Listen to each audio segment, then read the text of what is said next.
Hello అందరికీ, ఎలా ఉన్నారు? బాగున్నారా? నేను ఏ పని చేసినా పర్ఫెక్ట్గా ఉండాలని అనుకుంటాను. పర్ఫెక్షన్ పిచ్చి కొంచెం ఎక్కువే అనుకోండి. కొన్ని పనులు పర్ఫెక్ట్గా చేయలేనేమో అని స్టార్ట్ చేయడానికి కూడా ఆలోచిస్తుంటాను. నేను వీడియోస్ తీస్తున్నాను, బట్ ఎందుకో వాయిస్ ఓవర్ ఇవ్వలేకపోతున్నాను. సో ఒకసారి ఇద్దామని ట్రై చేశాను. వీడియోకి వాయిస్ రికార్డ్ చేసి నా హస్బెండ్ని అడిగాను, బాగుంటేనే అప్లోడ్ చేస్తా, లేదంటే అప్లోడ్ చేయను అని చెప్పేసి. So he said it is nice. Then I uploaded video in YouTube. Upload అయ్యాక ఫీడ్బ్యాక్ ఇచ్చాడు, ఏమేం మాడిఫై చేసుకోవాలి, ఎలా మాట్లాడాలని చెప్పేసి.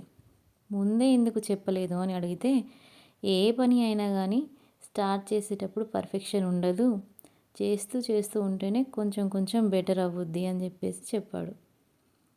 సో ఇంతకీ ఆ ఫీడ్బ్యాక్ ఏంటో తెలుసా? నువ్వు నీలాగే మాట్లాడు, నీ వాయిస్ విని ఎవరో నిన్ను జడ్జ్ చేస్తారు అని అస్సలు అనుకోకు. నిన్ను నువ్వు వాళ్ళ కోసం చేంజ్ చేసుకొని మాట్లాడొద్దు. నువ్వు నీలాగే, నువ్వు ఏం చెప్పాలి అని అనుకుంటున్నావో అదే మాట్లాడు అని. ఇలా సపోర్ట్ చేసేవాళ్ళు మనతో ఉంటే మనం ఏమైనా చేయగలం, అంతే కదా? So don't change your self for others. మరి మీరేమంటారు? కింద కమెంట్ చేయండి.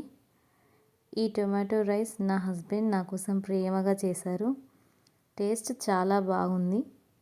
వీలైతే మీరు కూడా ట్రై చేయండి. ఏ పని అయినా స్టార్ట్ చేసేంత వరకు తెలియదు అది ఎంత కష్టమో అని. కష్టం లేని పనే ఉండదు అసలు. కొంచెం ఇష్టపడి చేస్తూ ఉంటే కొన్ని రోజులకి ఈజీ అయిపోతుంది, అంతే. చూసేవారు ఏమంటారు, ఇందులో అంత గొప్ప ఏముంది, ఎవరైనా చేస్తారు అని సింపుల్గా అనేస్తారు. నేను కూడా ఒకప్పుడు అలాగే అనుకునేదాన్ని. యూట్యూబ్ స్టార్ట్ చేశాకే అర్థమైంది ఏది అంత ఈజీ కాదు అని. Thank you for watching.